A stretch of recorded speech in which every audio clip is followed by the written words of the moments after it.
ছাত্ৰ ছাত্ৰীসকল যোৱা ক্লাছত মই সেন্টেন্সৰ বিষয়ে আলোচনা কৰিছিলোঁ। আজি এই সেন্টেন্সবিলাকৰ এফাৰ্মেটিভ সেন্টেন্সক কেনেকৈ আমি নিগেটিভ সেন্টেন্সলৈ পৰিৱৰ্তন কৰিব পাৰোঁ, ইন্টাৰগেটিভ সেন্টেন্সক লৈ পৰিৱৰ্তন কৰিব পাৰোঁ, এনেধৰণৰ বিষয়ে আলোচনা কৰিম। অৰ্থাৎ transformation of সেন্টেন্সেছ,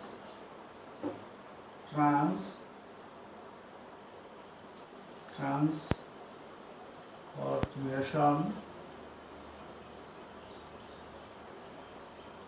of sentences,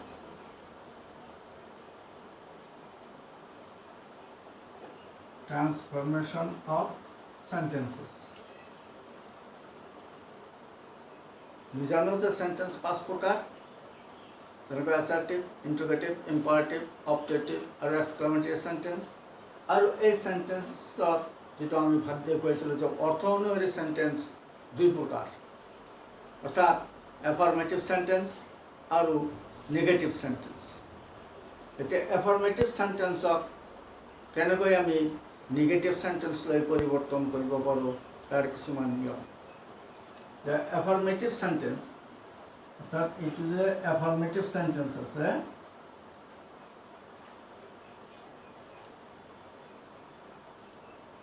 affirmative sentence হাবোধক বাক্য,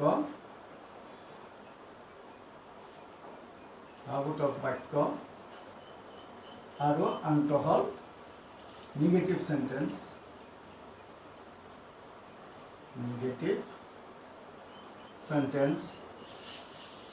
অৰ্থাৎ নাবোধক বাক্য। এই এফাৰ্মেটিভ সেন্টেন্স অৰ্থাৎ যি সেন্টেন্সে হয় বুঝায় তেনেকুৱা সেন্টেন্সক এফাৰ্মেটিভ সেন্টেন্স বলা হয়। আৰু সেই সেন্টেন্সটো কেনেকৈ আমি নাবোধকলৈ পৰিৱৰ্তন কৰোঁ। এতিয়া আমাৰ মনত ৰাখিব লাগিব যে এফাৰ্মেটিভ সেন্টেন্সক নেগেটিভ সেন্টেন্সলৈ পৰিৱৰ্তন কৰিবলৈ হ'লে সাধাৰণতে নো, নট, নান, নেভাৰ, নাথিং আদি যোগ কৰি আমি সেই এফাৰ্মেটিভ সেন্টেন্সৰ পৰা নেগেটিভ সেন্টেন্সলৈ পৰিৱৰ্তন কৰিব পাৰোঁ। যেনেকুৱা এইবোৰ শব্দ মনত ৰাখিব লাগিব, যেনেকৈ নো, নান, নট, নাথিং,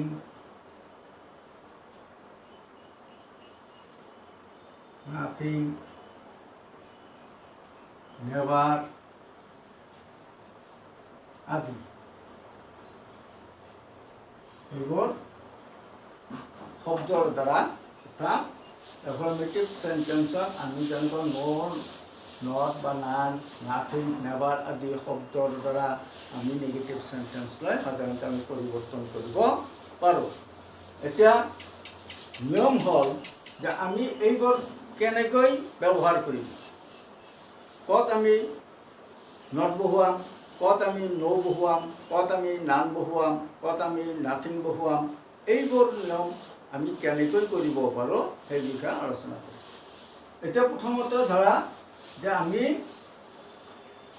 সেই এফাৰ্মেটিভ সেন্টেন্সটোক নেগেটিভ সেন্টেন্সলৈ পৰিৱৰ্তন কৰিবলৈ হ'লে প্ৰথম নিয়মটো কি? প্ৰথম নিয়মটো হ'ল যে যদি এফাৰ্মেটিভ সেন্টেন্সত কোনো অক্সিলিয়াৰী ভাৰ্ব থাকে, তেনেহ'লে তাৰ পিছত মাথোন এই নট শব্দটো যোগ কৰিলেই নেগেটিভ হৈ যায়। যদি কোনো অক্সিলিয়াৰী ভাৰ্ব এফাৰ্মেটিভ সেন্টেন্সত যদি কোনো অক্সিলিয়াৰী ভাৰ্ব থাকে, মানে সহায়কাৰী ক্ৰিয়া থাকে, তেনেহ'লে তাৰ পিছত মাথোন এই নট শব্দটো ব্যৱহাৰ কৰিলেই নেগেটিভ হৈ যায়। মানে এইটো হ'ল যে if there is an auxiliary verb in an affirmative sentence, then after that auxiliary verb you may use only the word not after the auxiliary verb, then it will be changed into negative sentence from affirmative sentence.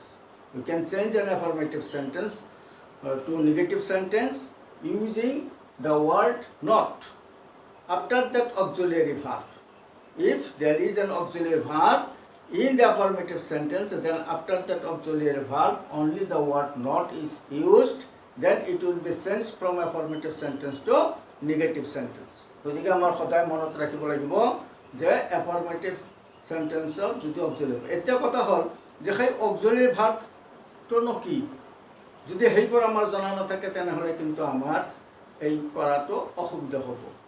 অৰ্থাৎ সেই ভাৰ্বটোৰ বিষয়ে মই অলপ আলোচনা কৰি ল'ম ইয়াত যে ভাৰ্ব যদি আমাৰ জনা নাথাকে, অৰ্থাৎ কোনটো মেইন ভাৰ্ব কোনটো অক্সিলিয়াৰী ভাৰ্ব, তো ভাৰ্বটো বহুত ধৰণৰ আছে, auxiliary verb, main verb, finite verb, non finite verb, এনেধৰণৰ ট্ৰানজিটিভ ভাৰ্ব, ইনট্ৰানজিটিভ ভাৰ্ব, এনেধৰণৰ বহুত ভাৰ্ব আছে। এতিয়া কথা হ'ল যে আমি সেই অক্সিলিয়াৰী ভাৰ্বটো কি, এতিয়া ধৰা ভাৰ্বটো মই ইয়াত অলপ আলোচনা কৰি দিছোঁ ভাৰ্বৰ বিষয়ক। ভাৰ্বৰ ভাগটো মই দেখুৱাই দি আছোঁ যেহেতু এইটো বৰ এছেঞ্চিয়েল। যেনেকৈ ধৰা ইয়াত ভাৰ্ব, ভাৰ্ব মানে ক্ৰিয়া, ভাৰ্বটো হ'ল ক্ৰিয়া। এতিয়া এই ভাৰ্ব কেই প্ৰকাৰ, এতিয়া ভাৰ্বক যদি আমি ভাগ কৰোঁ তেনেহ'লে এইটো আহিব এনেধৰণৰ যে ইয়াত মেইন ভাৰ্ব, মেইন ভাৰ্ব বা ইয়াক প্ৰিন্সিপাল ভাৰ্ব বুলিও কোৱা হয়। প্ৰিন্সিপাল ভাৰ্ব, মেইন ভাৰ্ব বা প্ৰিন্সিপাল ভাৰ্ব অৰ্থাৎ মুখ্য ক্ৰিয়া, মুখ্য ক্ৰিয়া আৰু আনটো হ'ল অক্সিলিয়াৰী ভাৰ্ব। অক্সিলিয়াৰী ভাৰ্ব বা ইয়াক হেল্পিং ভাৰ্ব বুলি কোৱা হয়। হেল্পিং ভাৰ্ব অৰ্থাৎ সহায়কাৰী, সহায়কাৰী ক্ৰিয়া। মেইন ভাৰ্ব বা প্ৰিন্সিপাল ভাৰ্ব, আনটো হ'ল অক্সিলিয়াৰী ভাৰ্ব বা হেল্পিং ভাৰ্ব। এতিয়া মেইন ভাৰ্বটো হ'ল যে যিয়ে ক্ৰিয়াক, যি বাক্যটোত মুখ্য হিচাপে বা প্ৰধান হিচাপে যি ভাৰ্বটো ব্যৱহাৰ কৰা হৈছে বা কাম কৰিছে সেই ভাৰ্বটোক আমি মুখ্য ক্ৰিয়া বুলি কোৱা হয়।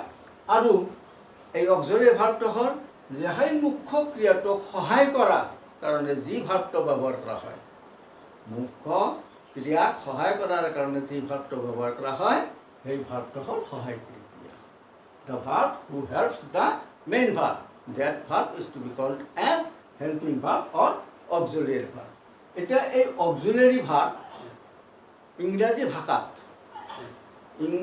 ভাষাত মুঠ অক্সিলিয়াৰী ভাৰ্ব আছে 24টা। কেইটা আছে? মুঠ আছে 24টা। অক্সিলিয়াৰী মুঠ ভাৰ্ব আছে 24টা।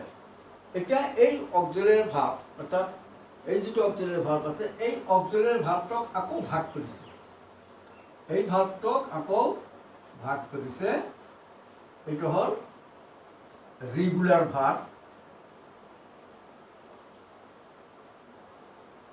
ৰেগুলাৰ, আৰু 2 নম্বৰটো হ'ল ইৰৰেগুলাৰ। ৰেগুলাৰ ভাৰ্ব আৰু ইৰৰেগুলাৰ ভাৰ্ব অৰ্থাৎ নিয়মিত ক্ৰিয়া, অসমীয়াত যিটো কোৱা হয় নিয়মিত ক্ৰিয়া, নিয়মিত ক্ৰিয়া, আৰু এইটো হ'ল অনিয়মিত ক্ৰিয়া।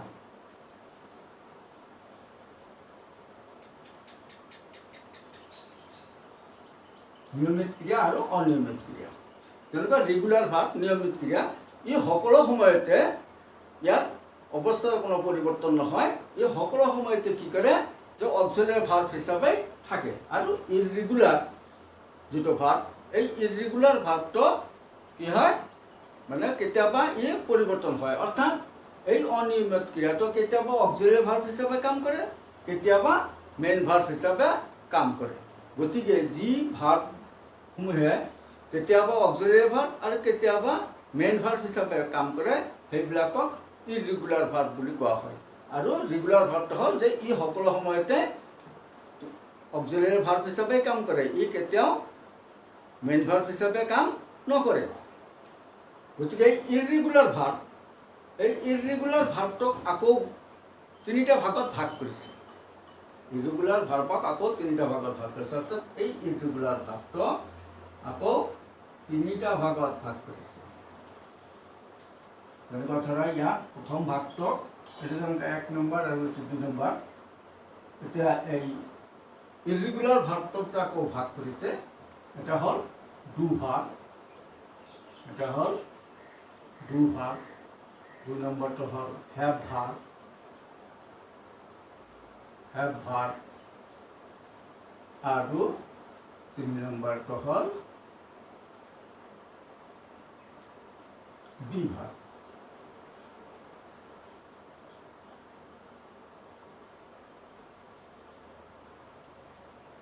ইৰেগুলাৰ ভাৰ্বক আকৌ তিনিটা ভাগত ভাগ কৰিছে, এটা হ'ল ডু ভাৰ্ব, আনটো হ'ল হেভ ভাৰ্ব, আনটো হ'ল বি ভাৰ্ব।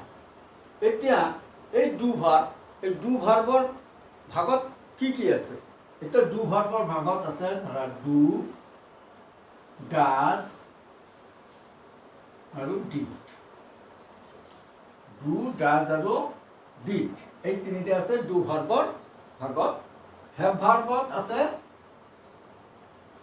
হেভ, হেজ আৰু হেড, এই তিনিটা হ'ল have verb, have, has, had. আৰু বি ভাৰ্বত হ'ল এম, ইজ, আৰ, ৱাজ,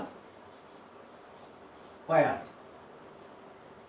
এই হ'ল, এইকেইটা হ'ল বি ভাৰ্ব। অৰ্থাৎ বি ভাৰ্বত আছে 5টা, বি ভাৰ্বত আছে 5টা, ইয়াত 5টা, আৰু হেভ ভাৰ্বত আছে 3টা, আৰু ডু ভাৰ্বত আছে 3টা। 3, 3, 6 আৰু 5, অৰ্থাৎ ইৰেগুলাৰ ভাৰ্ব হ'ল তোমাৰ 11টা।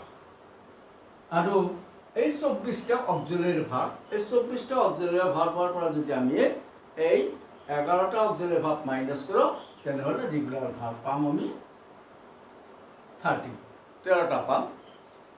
গতিকে এই যে অক্সিলাৰী ভাৰ্ব, এই অক্সিলাৰী ভাৰ্ববিলাক যদি আমি নাজানো, তেনেহ'লে কিন্তু আমি এই যিটো নিয়ম ট্ৰান্সফৰ্মেশ্যন, অৰ্থাৎ এফাৰ্মেটিভ চেণ্টেন্সৰ পৰা নিগেটিভ চেণ্টেন্সলৈ পৰিৱৰ্তন কৰাৰ কাৰণে যিটো নিয়ম, এই নিয়মত গৈ আমি মাৰ খাই যাম। গতিকে আমি এইবিলাক জানিব লাগিব। অৰ্থাৎ এতিয়া ৰেগুলাৰ ভাৰ্ব, ইয়াত যেনেকৈ অক্সিলাৰী ভাৰ্বত do, does, did, have, has, had, am, is, are, was, were, এইকেইটা আমি জানিলোঁ। গতিকে এই ৰেগুলাৰ ভাৰ্ব যে 13টা ৰেগুলাৰ ভাৰ্ব আছে, এই 13টা ৰেগুলাৰ ভাৰ্বটো কি কি? এতিয়া ধৰা সেইবিলাক হ'ল, এইবিলাক নিশ্চয় তোমালোকৰ হৈছে।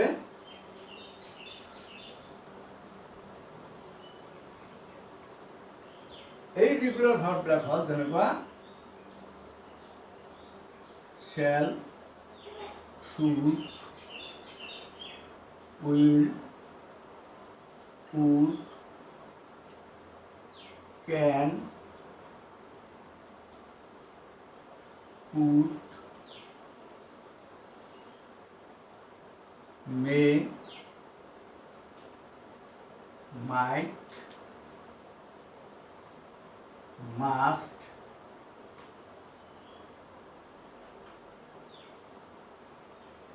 ডিয়াৰ, need, or, এটা, দুটা, তিনটা, চাৰিটা, পাঁচটা, 6, 7, 9, 10, 11, 12, 13।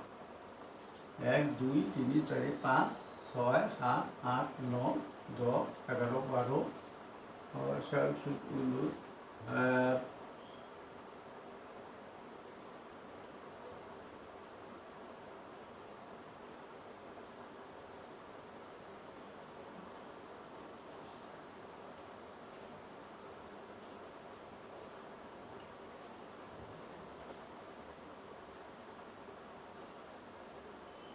এইবিলাক হ'ল আমাৰ এই ৰেগুলাৰ ভাৰ্ব। এতিয়া আমি এই প্ৰথম নিয়মটো কৈ দিছোঁ যে অক্সিলাৰী ভাৰ্ব অৰ্থাৎ এফাৰ্মেটিভ সেন্টেন্সত যদি এই ধৰণৰ অক্সিলাৰী ভাৰ্ব আমি পাওঁ তেনেহ'লে তাৰ পিছত মাথন নট বহলাই নিগেটিভ হৈ যায়। যেনেকুৱা উদাহৰণস্বৰূপে কৈ দিছোঁ যে he is doing the work. He is doing the work. ইয়াত আমি দেখা পাইছোঁ যে ইয়াত ইজটো এটা অক্সিলাৰী ভাৰ্ব আৰু দুটো মেইন ভাৰ্ব। গতিকে ইজ যেতিয়া আমি অক্সিলাৰী ভাৰ্ব পাম গতিকে ইয়াৰ পিছত মাথন নট বহুৱালে নিগেটিভ হৈ যায়। অৰ্থাৎ he is not doing the work. ঠিক তেনেকুৱাকৈ যদি এনেধৰণৰ থাকে they will do it.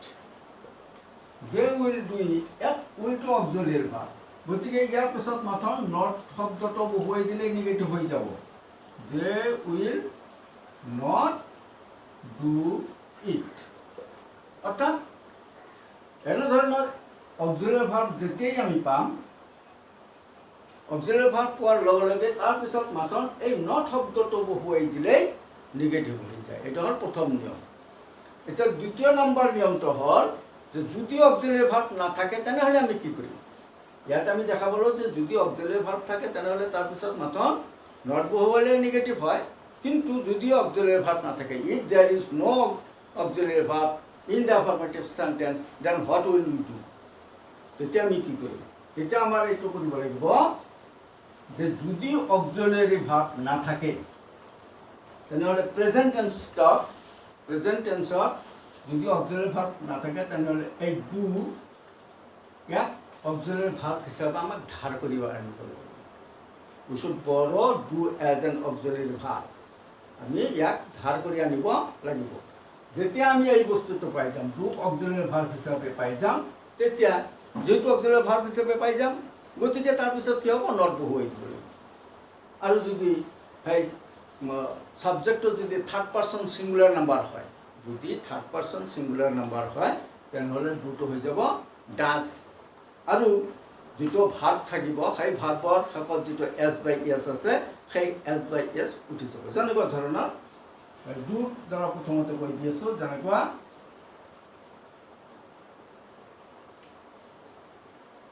They do the work.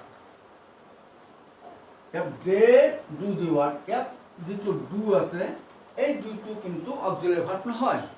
এই আগতে যে মই কৈ দিছোঁ যে কিছুমান অক্সিলাৰী ভাৰ্ব আছে যি অক্সিলাৰী ভাৰ্ব কেতিয়াবা অক্সিলাৰী ভাৰ্ব হিচাপে ব্যৱহাৰ হয় আৰু কেতিয়াবা মেইন ভাৰ্ব হিচাপে ব্যৱহাৰ হয়। গতিকে সেইবিলাকক ইৰেগুলাৰ ভাৰ্ব বুলি কোৱা হৈছে। গতিকে ইয়াত যিটো ডু ব্যৱহাৰ কৰা হৈছে এই ডুটো কিন্তু অক্সিলাৰী ভাৰ্ব নহয়, এইটো মেইন ভাৰ্ব। গতিকে আমাক কি কৰিব লাগিব, যিহেতু এইটো ইয়াৰ পিছত মাথন যদি they do not D work লিখি তেনেহ'লে কিন্তু নহ'ব, এইটো ভুল হ'ব। কি হ'ব যে ইয়াৰ ক্ষেত্ৰত আমাক আন এটা ডু অক্সিলাৰী ভাৰ্ব হিচাপে ধাৰ কৰি ল'ব লাগিব। যেনেকুৱা দে, এই দুটোক আমি অক্সিলাৰী ভাৰ্ব হিচাপে ধাৰ কৰি আনিলোঁ। যেতিয়া আমি এই দুটোক আনিলোঁ, আনাৰ লগে লগে ইয়াত বহুৱাই দিলোঁ আৰু তাৰপিছত মাথন নট ব্যৱহাৰ কৰিম। নট তাৰপিছত কি কোৱা হৈছে যে যিটো ভাৰ্ব থাকিব, মেইন ভাৰ্ব যিটো থাকিব সেইটো প্ৰেজেণ্ট ইনডিফিনিট টেন্সৰ ফৰ্মেশ্যনত লিখিব লাগিব। প্ৰেজেণ্ট ইনডিফিনিট টেন্সৰ ফৰ্মেশ্যনত লিখিব লাগিব। গতিকে এই ডুটোৰ প্ৰেজেণ্ট ইনডিফিনিট ফৰ্মেশ্যনটো হ'ল ডু, তাৰপিছত দি ৱাৰ্ক। অৰ্থাৎ they do not do the work. যদি কোনো অক্সিলাৰী ভাৰ্ব নাথাকে তেনেহ'লে ডুক অক্সিলাৰী ভাৰ্ব হিচাপে ধাৰ কৰি আনিব লাগিব আৰু তাৰপিছত নট বহুৱাই যিটো মেইন ভাৰ্ব আছে সেই মেইন ভাৰ্বটো প্ৰেজেণ্ট ইনডিফিনিট টেন্সৰ ফৰ্মেশ্যনত লিখিব লাগে। এতিয়া সেই থাৰ্ড পাৰ্চনৰ যিটো কথা কৈছোঁ যদি তেনেকুৱা থাকে, যেনেকুৱা he does the work. He does the work, ইয়াত কি হ'ব যে হি যেহেতু ডু আনিছোঁ, ডু যেহেতু third person singular number present indefinite tense, গতিকে ডুটো কি হৈ যাব ডাজ। তাৰপিছত কি হ'ব নট ব্যৱহাৰ কৰিব লাগিব নট আৰু যিটো মেইন ভাৰ্ব আছে এই মেইন ভাৰ্বটো প্ৰেজেণ্ট ইনডিফিনিট টেন্সৰ ফৰ্মেশ্যনত লিখিব লাগিব এতিয়া এই ডাজৰ প্ৰেজেণ্ট ইনডিফিনিট টেন্সৰ ফৰ্মেশ্যনটো হ'ল ডু হি ৱাৰ্ক অৰ্থাৎ he does not do the work তেনেকুৱা she writes a letter. She writes a letter. Yeah, auxiliary verb 9. এই affirmative sentence to auxiliary verb 9. গতিকে আমাক কি কৰিব লাগিব ডু auxiliary verb হিচাপে আনিব লাগিব আৰু থাৰ্ড পাৰসন সিঙ্গুলাৰ নাম্বাৰ হলে দুটো হৈ যাব ডাজ তাৰপিছত নট আৰু মেইন ভাৰ্বটো প্ৰেজেন্ট ইনডিফিনিট টেন্সৰ ফৰ্মেশ্যনত দু হ'ব লাগে যেনেকুৱা she auxiliary verb টু যেহেতু third person singular number present tense গতিকে দুটো হৈ যাব ডাজ তাৰপিছত নট আৰু মেইন ভাৰ্বটো হৈ যাব প্ৰেজেন্ট ইনডিফিনিট টেন্সৰ ফৰ্মেশ্যনত প্ৰেজেন্ট ইনডিফিনিট ৰাইটছৰ প্ৰেজেন্ট ইনডিফিনিট টেন্স ফৰ্মেশ্যন হ'ল write a letter she writes a letter এটো নেগেটিভ সেন্টেন্স হ'ল she does not write a letter এতিয়া এটো প্রেজেন্ট টেন্সত গল কিন্তু যদি পাস্ট টেন্সত থাকে তেনেহলে আমি কি করি পাস্ট টেন্সত থাকিলে এনে ধৰণৰ হ'ব যে যদি affirmative ভাৰ্বটো পাস্ট টেন্সত আছে তেনেহলে এই দুটো যে আমি ধাৰ কৰি আনিছো এই ডুৰ পাস্ট টেন্সৰ ফৰ্মেশ্যনত যাব লাগিব অৰ্থাৎ ডুৰ পাস্ট টেন্সটো হ'ল ডিড অৰ্থাৎ এই ডিড লৈ যাব লাগিব আৰু কি হ'ব যেতিয়া ডিড আমি অক্সিলিয়াৰি ভাৰ্ব হিচাপে পাই যাম তেতিয়া তাৰ পিছত এটা নট আৰু যেটো মূল ভাৰ্ব থাকিব মেইন ভাৰ্ব থাকিব সেই মূল ভাৰ্বৰ পিছত সেই মূল ভাৰ্বটো প্ৰেজেন্ট ইনডিফিনিট টেন্সৰ ফৰ্মেশ্যনত আনিব লাগিব প্ৰেজেন্ট ইনডিফিনিট টেন্সৰ ফৰ্মেশ্যনত আনিব লাগিব যেনেকুৱা হি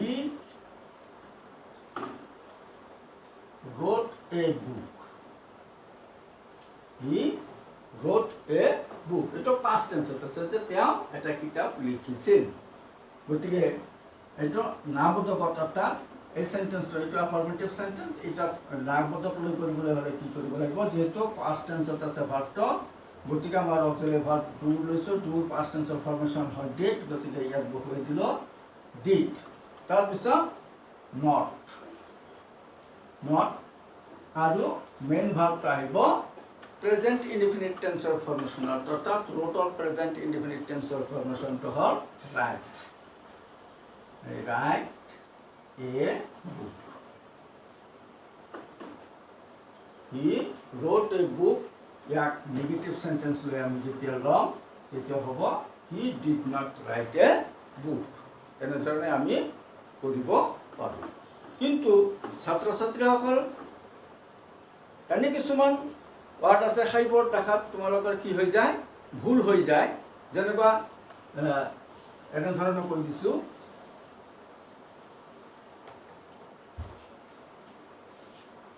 I have a book I have a book এটা affirmative sentence আছে আৰু ইয়াক নেগেটিভ সেন্টেন্স লৈ কৰিবলৈ হলে কি কৰিব লাগিব যে ইয়াক কিছুমানে লেখে কি যে have to থকাৰ লগে লগে লিখি দিয়ে I have not a book এটো কিন্তু ভুল কাৰণ এটো have to অক্সিলিয়াৰি ভাৰ্ব হিচাপে ব্যৱহাৰ হোৱা নাই have to মেইন ভাৰ্ব হিচাপে ব্যৱহাৰ হৈছে গতিকে এটো নট লিখি দিলে এটো কি হ'ব ভুল হৈ যাব গতিকে ইয়াক কি কৰিব লাগিব যে ডু অক্সিলিয়াৰি ভাৰ্ব হিচাপে যেহেতু প্ৰেজেন্ট টেন্সত আছে ডু অক্সিলিয়াৰি ভাৰ্ব হিচাপে ব্যৱহাৰ কৰিব লাগিব অৰ্থাৎ ধাৰ কৰি আনিব লাগিব যেনেকুৱা I তাৰ পিছত বুক আনিব লাগিব ডু আৰু এটো অক্সিলিয়াৰি ভাৰ্ব যেতিয়া পাই যাম তেতিয়া হ'ব নট তাৰ পিছত এই প্ৰেজেন্ট টেন্সৰ ফৰ্মেশ্যনত অৰ্থাৎ হেভৰ প্ৰেজেন্ট টেন্সৰ ফৰ্মেশ্যনটো হ'ল have a book itu hal negatif. Artinya I have a book ইয়াত হ'ব লাগিব I do not have a book I do not have a book আৰু এই সেন্টেন্সটো নেগেটিভ সেন্টেন্স কৰিবলৈ হলে এনে ধৰণে কৰিব পাৰি তেতিয়া অলপ চেঞ্জ হৈ যাব যেনেকুৱা I have no books. এনেধৰণে আমি কৰিব পাৰোঁ এইটো negative I have no books মোৰ কোনো কিতাপ নাই অৰ্থাৎ ইয়াত যেনেকৈ হৈছে I do not have a book মোৰ এটাও কিতাপ নাই তাৰ মানে মোৰ একো কিতাপ পাতি আদি নাই গতিকে সেইটোক আমি I have no books এনেকুৱা no শব্দৰ দ্বাৰা আমি নিগেটিভ কৰিব পাৰোঁ যেনেকৈ আগতে মই কৈ দিছোঁ যে no not none never nothing এনেকুৱা ধৰণৰ শব্দৰ দ্বাৰা আমি নিগেটিভ সেন্টেন্স লৈ পৰিৱৰ্তন কৰিব পাৰোঁ এই সেন্টেন্সটো যেনেকৈ I have a book ইয়াক negative I do not have a book এনেকুৱা ধৰণৰ কৰিব পাৰোঁ বা I have no books এনেকুৱা ধৰণৰ কৰিব পাৰোঁ যেনেকুৱা কিছুমান আছে অলৱেজ থকা শব্দবিলাকতো আমি নিগেটিভ কৰাৰ সময়ত এনেধৰণে কৰিব পাৰোঁ যেনেকুৱা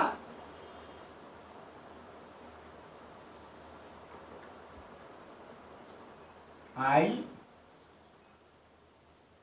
always go to school at 9:30 a.m.